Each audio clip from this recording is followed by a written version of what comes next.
اللہ تعالیٰ نے اس دنیا میں لوگوں کی آسانیوں کے لیے یعنی کہ لوگوں کو ہدایت دینے کے لیے انبیاء، امام اور امام کے علاوہ ولی اللہ بھیجے ہیں۔ ان ولی اللہ لوگوں میں سے ایک حضرت نظام الدین اولیاء بھی تھے۔ حضرت نظام الدین اولیاء کا مکمل نام اکثر لوگ نہیں جانتے۔ آپ کا مکمل نام سید محمد نظام الدین تھا۔ اس کے علاوہ آپ کے والد کا نام سید عبداللہ بن احمد الحسینی اور والدہ کا نام بی بی زلیحہ تھا۔ حضرت نظام الدین اولیاء انگریزی تاریخ کے مطابق 19 اکتوبر 1238 اور اسلامی تاریخ کے مطابق 636 ہجری کو بھارت کے صوبے بدایون میں پیدا ہوئے۔ ویورز، بدایون کو موجودہ دور میں اتر پردیش کہا جاتا ہے جو کہ بھارت کا ایک صوبہ ہے۔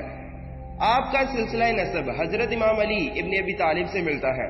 اس کا مطلب یہ ہوا کہ حضرت نظام الدین اولیاء ایک سید گھرانے سے تعلق رکھتے ہیں جس کا احترام کرنا ہر مسلمان پر فرض ہے۔ حضرت نظام الدین اولیاء کے دادا اور نانا اپنے سارے خاندان کے ساتھ بخارا سے بدایون یعنی کہ اتر پردیش ہجرت کی۔ حضرت نظام الدین اولیاء کی عمر تقریباً 5 سال تھی کہ آپ کے والد اللہ کو پیارے ہو گئے۔ والد کی وفات کے بعد آپ کی والدہ بی بی زلیحہ نے آپ کی پرورش بہت مشکل وقتوں میں کی۔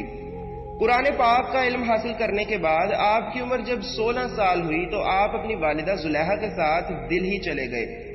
وہاں پر آپ نے مولانا شمس الدین کی شاگردی اختیار کی۔ مولانا شمس الدین سے حاصل کرنے کے بعد آپ کی عمر جب 20 سال ہوئی تو آپ نے پاک پتن کا رخ کیا۔ وہاں پر حضرت فرید الدین گنج شکر کی بارگاہ میں حاضر ہوئے۔ بابا فرید نے پہلے دن ہی آپ کو اپنا خلیفہ مقرر کر دیا۔ بابا فرید گنج شکر سے تقریباً 1 سال تک روحانی علم حاصل کیا اور ان کے مرید رہے۔ اس کے علاوہ بابا فرید کے حکم سے آپ دلہی کے ایک محلہ غیاث پورہ آ گئے اور یہاں پر مستقل طور پر قیام کیا اور لوگوں کو اسلام کی دعوت دینا شروع کی۔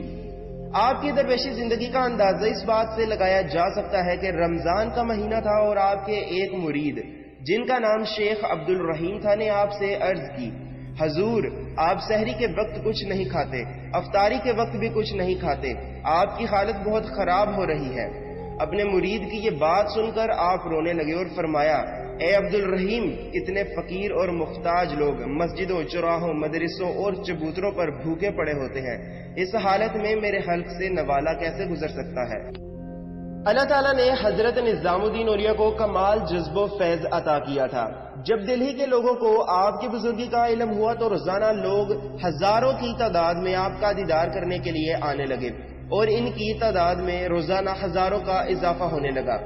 اس وقت دلہی کے سلطان یعنی کہ دلہی کے بادشاہ غیاث الدین بلبن کے پوتے محاذ الدین بلبن کو خواجہ نظام الدین سے اس قدر لگاؤ تھا کہ بادشاہی زندگی کو چھوڑ کر غیاث الدین بلبن نے اپنا خیمہ خواجہ نظام الدین کی نگری میں آ لگوایا اور مستقل طور پر اپنی زندگی حضرت نظام الدین اولیاء کی نگری میں گزارنا شروع کر دی۔ حضرت نظام الدین اولیاء دلہی کے بادشاہ غیاث الدین بلبن کی تعمیر کردہ مسجد میں نماز جمعہ پڑھانے کے لیے ہر جمعہ کو جاتے، لیکن آپ کبھی بھی بادشاہ سے ملاقات کے لیے دربار نہیں گئے۔ آپ کے لنگر خانہ میں ہزاروں من لنگر پکتا ہے اور ہزاروں لوگ اس لنگر خانے سے کھانا کھاتے ہیں۔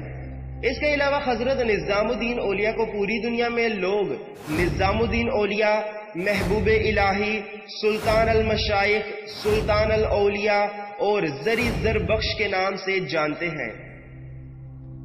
حضرت نظام الدین اولیاء نے اپنی زندگی میں تقریباً 600 سے زیادہ خلیفہ مقرر کیے جو کہ مختلف علاقوں میں جا کر لوگوں کو اسلام کی دعوت دیتے رہے۔ ان میں سے کچھ کے نام یہ ہیں: نصیر الدین محمود چراغ دہلوی، امیر خسرو، برہان الدین غریب، جلال الدین پیر مانک بھاندری، سید محمود کشکناکر۔ حضرت نظام الدین اولیاء کو جب اس بات کا علم ہوا کہ اب ان کے پاس اس فانی دنیا میں وقت بہت کم رہ گیا ہے تو آپ نے وصیت کی کہ جو کچھ گھر اور خانقاہ میں ہے سارے کا سارا مال مساکین اور غربا میں تقسیم کر دو۔ آپ کی وصیت پر خواجہ محمد اقبال نے ہزاروں من گلا مساکین اور غریب لوگوں میں تقسیم کر دیا اور پیچھے ایک دانہ بھی نہ چھوڑا۔ حضرت نظام الدین اولیاء انگریزی تاریخ کے مطابق 3 اپریل 1325 اور اسلامی تاریخ کے مطابق 18 ربیع الثانی بروز بدھ 725 ہجری کو طلوع آفتاب کے وقت اس فانی دنیا سے اللہ کو پیارے ہو گئے۔ حضرت نظام الدین اولیاء کے مشہور ترین پیروں کے نام فرید الدین گنج شکر، قطب الدین بختیار کاکی اور خواجہ معین الدین چشتی ہے۔